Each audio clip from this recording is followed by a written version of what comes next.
आज जो हम स्टॉक यहाँ पे देखने वाले हैं वो डिक्सॉन टेक्नोलॉजी, और ये रिटेल इन्वेस्टर का काफ़ी फेवरेट स्टॉक हो रहा है क्योंकि ऑल टाइम हाई पे भाग रहा है। भागता हुआ स्टॉक रिटेलर्स को काफ़ी पसंद भी आता है।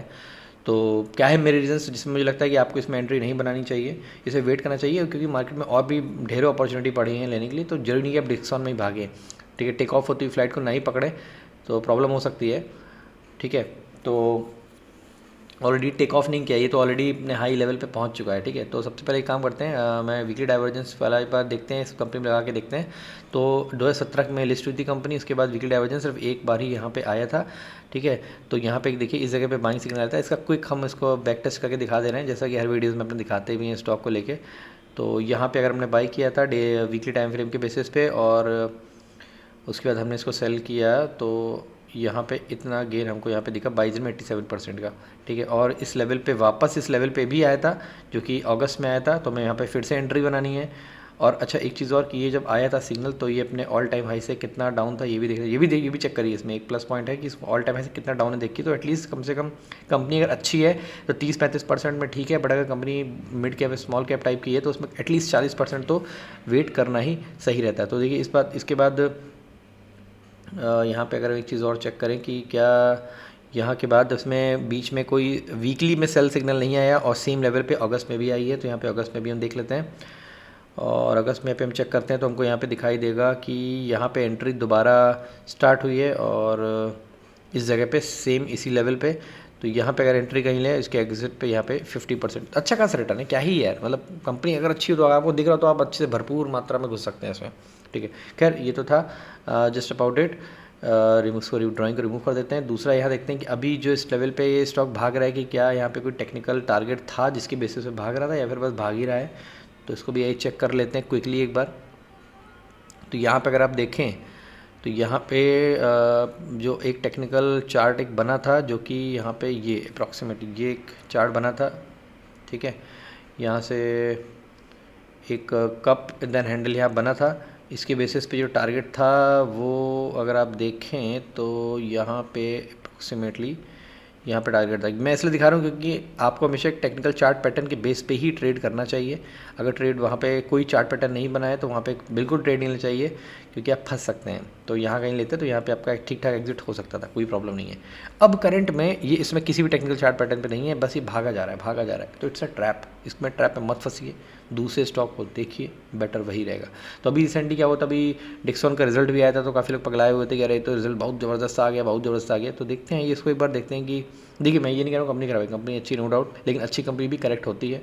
तो करेक्ट हुई कंपनी अगर करेक्ट हो गई पर्टिकुलर फॉर्म में डाउनफॉल स्टार्ट हो गया तो वेट करना इज़ बेटर, ठीक है।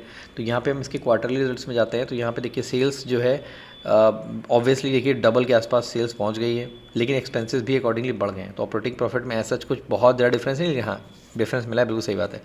तो पिछले ईयर के क्वार्टर में सितंबर के अकॉर्डिंग यहाँ पे ऑलमोस्ट डबल से भी ज़्यादा इसकी यहाँ पे ऑपरेटिंग प्रॉफिट है। ओपीएम उसका उतना ही है। यहाँ पे एक्सेप्शनल आइटम जो होते हैं ना, अदर इनकम में एक्सेप्शनल आइटम बढ़ गया। अब ये इन्होंने अदर इनकम है, इसमें इन्होंने ये मेंशन नहीं किया कि कहाँ से हुई है। दैट मीन्स इनकी कोर बिजनेस से नहीं हुई है, कोई अदर इनकम में भी इन्होंने कहीं इन्वेस्टमेंट कर रखा हो, गवर्नमेंट बॉन्ड रख रहे हो, कुछ भी ले रखे हो, वहाँ से इनका हुई। क्योंकि देखिए अभी तक इनका कुछ भी यहाँ से ऐसा कुछ अदर इनकम होती नहीं आई है, एकदम से 206 हो गई। तो अगर हम ये मान के चलते हैं, अच्छा ये मानते हुए इनका जो प्रॉफिट है 412 निकला है, ठीक है। तो अगर हम ये मान के चलें कि अगर इनका अदर इनकम ना आई होती या फिर इसी रेंज में होती, मान लीजिए 20 करोड़ होती, तो इनके यहाँ पे 186 करोड़ यहाँ से प्रॉफिट से यहाँ पे कम हो जाता। इनका जो नेट प्रॉफिट है ये 206 अदर इनकम है। यहाँ पे इनका जो प्रॉफिट बिफोर टैक्स 529 है, जो कि 529 यहाँ पे हम 180 करोड़ यहाँ पे 186 करोड़ घटा लेते हैं, तो इनका ऑपरेटिंग प्रॉफिट 343 बनता, ठीक है। और 22% टैक्स देने के बाद ये, तो नो डाउट इसमें रिजल्ट आया है अच्छा, ठीक है। लेकिन क्योंकि रिजल्ट अच्छा आया है इसके बेसिस से आप ट्रेड में घुस जाएं बिना टेक्निकल चार्ट पैटर्न के, that is not a good idea. तो बेटर है वेट करिए। तो एक्चुअली ये जो रिजल्ट आपको दिख रहा है ना 412 करोड़, 412 करोड़ नहीं है, ये इनका ऑपरेटिंग प्रॉफिट इतना है, इन्होंने टैक्स दिया है, तो इनका इसका मतलब 0.78 के आसपास, यानी कि 260 करोड़ के आसपास का इनका बनता है, जो कि बिल्कुल बहुत अच्छा है, डबल से भी ज़्यादा हुआ है, ठीक है। तो 412 नहीं है इसमें, क्योंकि इधर इनकम है, तो आप बेटर ये एक बार इसको चेक कर लिया करें, वो बेटर रहता है, ठीक है। बट मेन पॉइंट था कि आपको हाई फ्लाइंग स्टॉक से थोड़ा बच के रहिए। अभी अगर इन्वेस्टर्स में जाकर एक चीज़ और आप देख सकते हैं, आपको एक बड़ी खास चीज़ दिखाते हैं जो कि विवेक भाई ने कुछ टाइम वीडियो में डिस्कस भी करी थी, जो कि हटा दिया था, जो कि कुछ रीजंस होगा, मुझे नहीं पता क्यों। तो ट्रेड्स में आप जाएंगे, आपको दिखता है जब भी आप ट्रेड्स जाएंगे आपको बल्क डील दिखेगा। इस बल्क डील में आपको ग्रेविटॉन रिसर्च या फिर QE करके कुछ है, कौन है इसका, क्या नाम है, ग्रेविटॉन रिसर्च हो गया, देन यहाँ पे QE सिक्योरिटीज़, ये अगर दिख जाते हैं ना ये लोग, मतलब एक टाइप से उनको भस्मासुर बोल सकते हैं कि ये लोग जहाँ घुसते हैं ना उस स्टॉक को गिरा ही रख देते हैं। आप कोई भी हिस्ट्री उठा के देखिएगा, ठीक है, मैं आपको दिखा सकता हूँ। जैसे फॉर एग्जांपल ट्राइडेंट का ही देखें, यहाँ पे आप देखेंगे ट्राइडेंट में, अगर आप जाके ट्राइडेंट में इसमें देखें ट्राइडेंट, तो इसमें आप देखेंगे इन्वेस्टर्स में, मुझे लगता है शायद इसमें होगा, देखते हैं होगा या नहीं। देखिए ये भी HRTI प्राइवेट लिमिटेड, ये भी सब एक जैसे ही हैं। देखिए उन्होंने 8 जनवरी को इन्होंने 45 रुपये पे ट्राइडेंट में घुसे थे। 8 जनवरी यहाँ पे घुसे थे 45 रुपये में, भाई यहाँ घुसे थे, कोई सेंस नहीं बनता, उसके बाद से घुसे हुए हैं।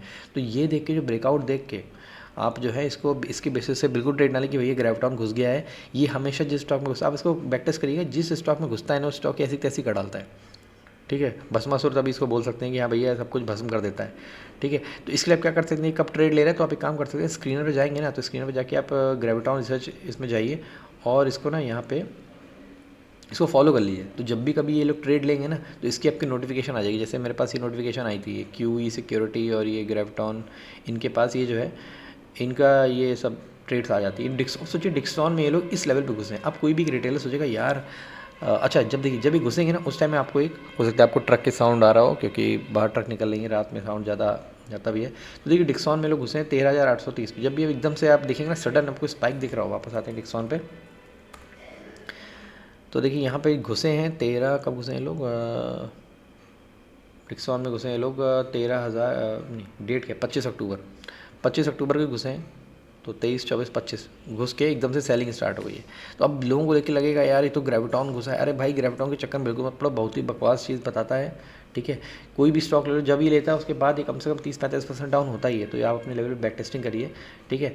तो कहने का मतलब ये कि आप जो चार्ट पैटर्न इसमें कोई बना नहीं है तो बेस्ट है कि इस पर ट्रेड ना करें, क्योंकि देखो एक समय अगर आप इस लेवल की बात करें, ये जो लेवल है ना, ये लेवल भी भागते हुए ही आया था। ये देखिए एक समय जब स्टॉक यहाँ पे होगा कभी इस जगह पे, अलर्ट, आप इसमें एक चीज़ और देख सकते हैं यहाँ पे ना, रिप्ले करके भी देख सकते हैं। यहाँ पे एक कैंची से काट लीजिए, तो एक समय स्टॉक यहाँ तो था ना, कभी इस जगह था। ये आपकी फ्री वर्जन में होता है। ये देखिए ऐसे स्टॉक भाग रहा है, तो यही कंडीशन इस समय भी है।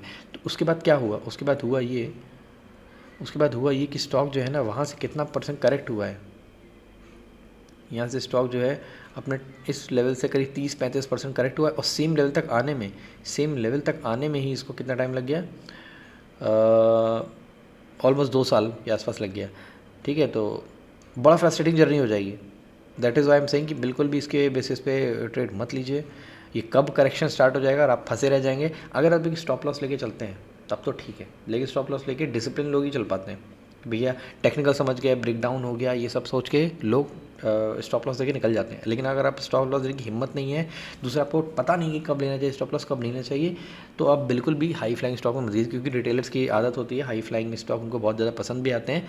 और ये सब जो बढ़ रहा है ना, ये सब इन्हीं के लिए बढ़ रहा है। मैं ही नहीं कह रहा हूँ कि देखिए डिक्सॉन यहाँ से गिर के 30% करेक्ट हो जाएगा, लेकिन ऐसी जगह क्यों घुसना है जहाँ पे आपको कुछ पता ही नहीं है। और वैसे रिटेलर्स को कुछ पता रहता नहीं, वो सब बंदी चलता है उन लोगों का हिसाब किताब। बड़ा रिटेलर्स को बोल रहा हूँ, लेकिन रिटेलर्स ये गलती करते हैं। मेरा एक फ्रेंड ही है वही गलती करता है। उसको कितनी बार बोला हूँ कि भाई मत लिया करो उसके बेसिस पे ट्रेड, लेकिन वो घुसता है इसके अंदर, ठीक है। खैर कोई नहीं, मेरा बस इसमें यही कहना तो, और इसमें कुछ खास बात तो नहीं है जो यहाँ पे डिस्कस करने वाली है। बाकी सब चीज़ें तो हैं ही, कंपनी के बारे में कुछ कहना ही नहीं है।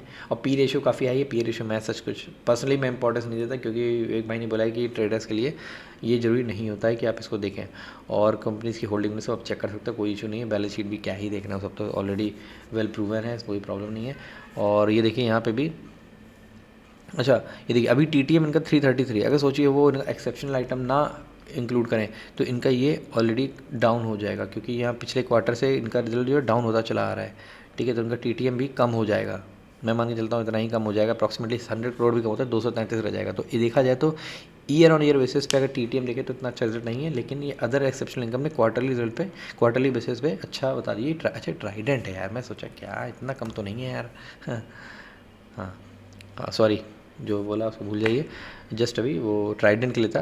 तो यहाँ पे इफेक्ट तो दिख रहा है। खैर नो डाउट रिजल्ट अच्छा है, लेकिन क्योंकि रिजल्ट अच्छा आया है और हाई फ्लाइंग है, बाहर हो ना, आपको मैं अपॉर्चुनिटी ऐसी बता सकता हूँ। यहाँ देखो, आप टाटा एलेक्साई देख लो यार, टाटा एलेक्साई खोल के देखो, यहाँ पे टाटा एलेक्साई पे अगर आप अभी देखोगे तो V20 स्ट्रैटेजी एक्टिवेट हो चुकी है यहाँ पे, ठीक है। सेकंड देखते हैं, ट्राइडेंट नहीं सॉरी, टीम लीज, ये देखो टीम लीज में भी आपको यहाँ दिख जाएगा कि भैया ये V20 स्ट्रैटेजी जो है अभी एक्टिवेटेड हुई है, ये देखो ऑलरेडी एक्टिवेट। और दिखाते हैं, देखो लक्स इंडस्ट्री ऑलरेडी एक्टिवेटेड है, ठीक है। तो घुसना है तो इसमें घुसो ना यार, वेट करना है तो एटलीस्ट अगर आपको 1.5 साल वेट भी करना पड़े तो FDIC रिटर्न चाहेंगे तो डिक्सन में घुस जाओ, शायद आपको FDIC रिटर्न मिल जाए, उससे कम भी मिले। अब आपको 2 साल, मैं नहीं कह रहा 2 साल में रिटर्न आएगा, लेकिन अगर इसमें आपका तो कम से कम अच्छा गेन तो मिलेगा ना आपको, ठीक है। तो बेटर है थोड़ा सा रिसर्च करके ही किसी स्टॉक में घुसें, वो बेटर रहता है, ठीक है। और चलिए ठीक है, ख़त्म करते वीडियो को यहाँ पे। Okay, bye bye.